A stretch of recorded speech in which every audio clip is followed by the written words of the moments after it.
এবার আরো বিপাকে পড়লেন অভিষেক বন্দ্যোপাধ্যায়। অভিষেক বন্দ্যোপাধ্যায় সহ 9 জনের নামে এফআইআর দায়ের করা হয়েছে। অভিযোগ দায়ের করা হয়েছে ডায়মন্ড হারবার থানায়। এফআইআর বিজেপি নেতা অভিজিৎ দাসের 2018-র কপাটহাট হামলার পুনর্তদন্তের দাবিতে এফআইআর। রাজনৈতিক সভায় যাওয়ার পথে হামলার অভিযোগ। 150 থেকে 160 জন অস্ত্রধারীর ভূমিকা খতিয়ে দেখার দাবি তুলেছেন তিনি। এফআইআরে উল্লেখ বিজেপি নেতা অভিজিৎ দাস ওরফে ববির।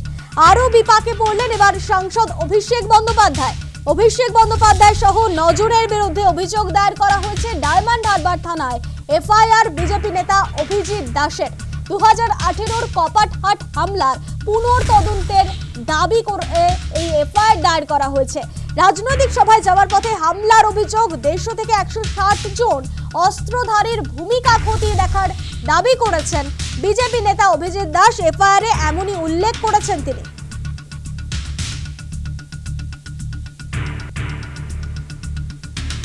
অভিযোগকারী বিজেপি নেতা অভিজিৎ দাস তিনি কি বলছেন শোনাবো আপনাদের।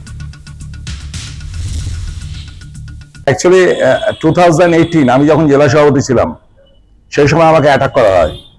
আজকে অভিষেক ব্যানার্জির জন্যই আজকে আমি পঙ্গু হয়ে গেছি, কারো সাহায্য ছাড়া সেই দিয়ে উঠতে পারি না। আপনারা নিশ্চয় মনে আছে সে সময় কি বিভৎসভাবে আমাকে অ্যাটাক করা হয়েছিল।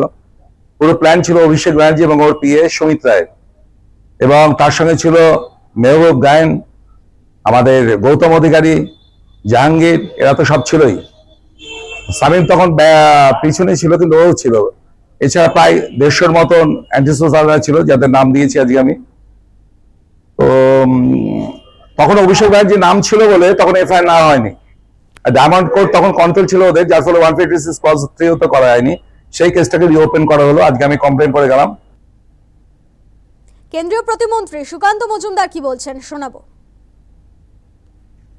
21-এর নির্বাচনের পর, রেজাল্টের পর যেভাবে দিকে দিকে বিজেপির নেতৃত্বের উপরে আক্রমণ এসেছিল, বিশেষ করে ডায়মন্ড হারবার জেলাতে তো আর দক্ষিণ 24 পরগনা জেলাতে, তো বলার মতো নয়। জেসিবি দিয়ে ঘর উপরে ফেলা হয়েছিল দক্ষিণ 24 পরগনায়, বহু জায়গায় বিজেপি কর্মীদের এই ধরনের অবস্থা করা হয়েছিল। তো আজকে সেই সময় তো কেউ এফআইআর নেয়নি, এফআইআর নিতে পারেনি, পুলিশও নেয়নি, আমাদের লোকেরাও করতে পারেনি। আজকে আমরা সেই এফআইআরগুলো আমাদের কর্মীদেরকে করতে বলেছি, তারা এফআইআর করছে। পুলিশ প্রশাসন উপযুক্ত ব্যবস্থা নেবেন।